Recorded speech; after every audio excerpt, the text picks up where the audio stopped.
டெல்லி குற்றப்புலனாய்வு தலைமை அலுவலகத்தில் நேரில் ஆஜரானார் தவிக தலைவர் விஜய். கரூரில் கடந்த செப்டம்பர் 27ஆம் தேதி ஏற்பட்ட கூட்ட நெரிசலில் சிக்கி 41 பேர் பலியான வழக்கு தொடர்பாக சம்மன் அனுப்பியதை அடுத்து ஆஜர்.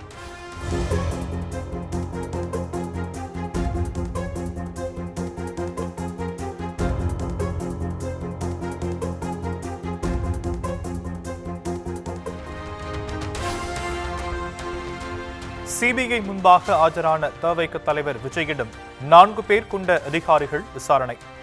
கரூர் கூட்ட நெரிசல், உயிரிழப்புகள், பயண திட்டம், பரப்புரைக்கு தாமதமாக சென்றது உள்ளிட்டவை தொடர்பான கேள்விகள் கேட்கப்படுவதாக தகவல்.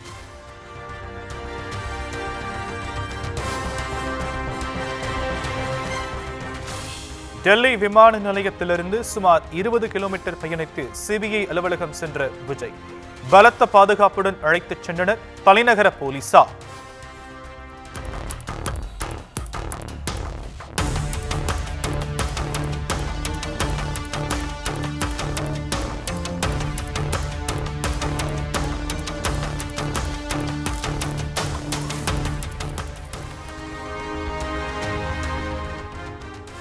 புத்தாண்டின் முதல் ராக்கெட்டாக PSLV C-62 ராக்கெட் விண்ணில் ஏவப்பட்டது. மத்திய அரசின் பாதுகாப்பு ஆராய்ச்சி மற்றும் மேம்பாட்டு அமைப்பின் சேவைக்காக EOSN-1 என்ற செயற்கைக்கோளை சுமந்து சென்றது. ஆண்டின் முதலாவது இந்திய விண்வெளி ஆய்வு திட்டமான PSLV C-62 திட்டம் தோல்வி. PS-3 என்ற நிலையில் ராக்கெட் தனது இலக்கை அடையவில்லை என இஸ்ரோ கவலை.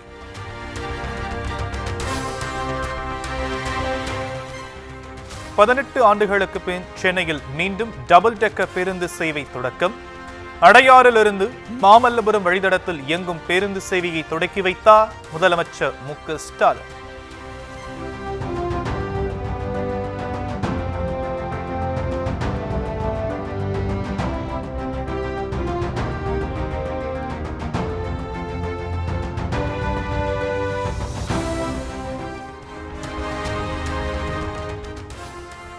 மதுரை திருநகரில் உள்ள அறிஞர் அண்ணா பூங்காவை ஸ்டெம் பூங்கா என பெயர் மாற்றியிருப்பதாக எதிர்க்கட்சித் தலைவர் EPS கண்டனம். தங்களை ஏதோ பெரிய கொள்கை குன்று போல பாவித்துக் கொள்ளும் திமுக தங்கள் கட்சியை நிறுவிய தலைவரின் பெயரையே அழிக்க நினைப்பது கொடூர எண்ணம் அல்லவா எனவும் கேள்வி.